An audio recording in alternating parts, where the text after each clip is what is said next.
My name is Mohammad Hassan Khan and I am from Pakistan. Okay, And here I am representing the power electronics company. China is making a lot of progress in their research like AI, machine learning, and this is really a hot topic of research in this area. I am from Iran, and we are working with a robotic company in Iran as a business manager. It's a very, informative Congress for me as an Iran to this place that I'm coming, and I hope we can have can make a collaboration between Iran and China, between companies and also the business.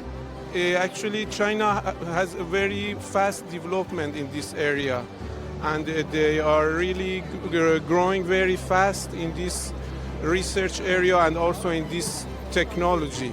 In the recent few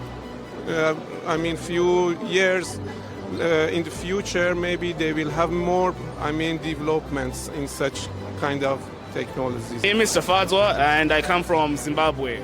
So I'm currently looking for products to export to my country, to Zimbabwe, and more so to Europe. I think it's very good, especially for the factory workers.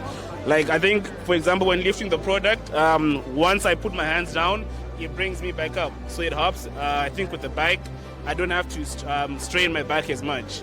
And I think there's also, balance mode, where I was then bending down. For workers that have to do more work while bending down, it relieves the pain from the body and helps the machine then helps you to balance like that. So I think it's quite useful, especially for factory workers.